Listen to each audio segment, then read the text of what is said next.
Laipni lūgti atkrituma apsaimniekošanas sistēmas sataps video apmācībā, kur aplūkosim, kā sistēmā tiek sagatavotas veidnes līgumiem. Izmantojot līguma veidnes un sistēmā ievadītu informāciju par klientu, sistēma automātiski var sagatavot līgumu izdrukai un parakstīšanai. Līguma veidnes jeb sagataves ir rediģējamas līguma sadaļā, apakšsadaļā līguma veidnes. Tur ir pieejamas dažādas līguma veidnes, dažāda veida klientiem, kā mēs redzam, juridiskām, fiziskām personām, kipera veidnes ar beznomu, kā arī marķētu maisu līguma veidni. Jūs, protams, varat pievienot jaunu līguma veidni vai rediģēt esošās ar zīmelīšu palīdzību. Aplūkosim, kā strādā līguma veidnes rediģēšana. Kā redzam, ka līguma veidnes rediģējas ar vienkāršu teksta redaktoru, kurā mēs varam iezīmēt tekstu, padarīt to biezāku, slīprakstā, pasvītrojuma rakstā, izlīdzināt tekstu pēc dažādām malām un tā tālāk. Ļoti līdzīgi kā teksta redaktors Microsoft Word, tikai iespējams ar ierobežotākām iespējām.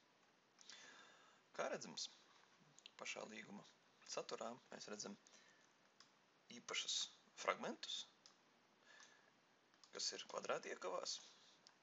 Šos te fragmentus sistēma, veidojot līguma veidni drukāšanai, konkrētam klientam aizstāja ar datiem, kas nāk no klienta datubāzes, jeb klienta kartiņas.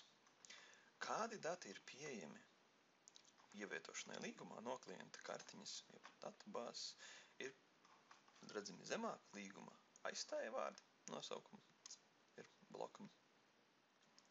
Un šeit mēs redzam, ko mēs varam ievietot no klienta līguma, kādus datus. Te datu ļoti daudz, respektīvi ir viss nepieciešamās, lai korekti noformētu līgumu.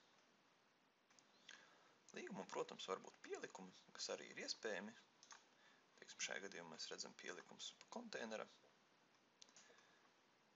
pie nodošanu lietošanā, jā, paraksti, tā tālāk. Šo te līguma veidnes var pielāgot tieši jūsu uzņēmuma darbībai pēc nepieciešamības, kā jūsu juristi uzskata par pareizi.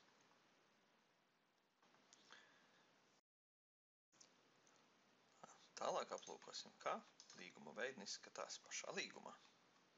Ņemsim mūsu iepriekš izveidoto līgumu Jāņa Bēziņa un sadaļā līgums drukai. Mēs redzam līguma formu, automātiski, kurā ievietojas visi dati no līguma kartiņas, kas ir vārds uz vārds, telefoni, konteineri, dažādi parametri līgumam. Un, aplūkojot versiju drukāšanai, mēs varam redzēt pilnu versiju bez dažādiem krāsojumiem, ko var sūtīt uz printeri drukāšanai. Versijā pilni iekļauts arī akts par konteineru pieņemšanu, nodošanu, lietošanā, kā arī kalendārs, kurā klients redz, kuros datumos tiks sniegts klientam pakalpojums. Šai video apmācībā tas arī būs viss. Uz tikšanos nākošajā taps video apmācībā.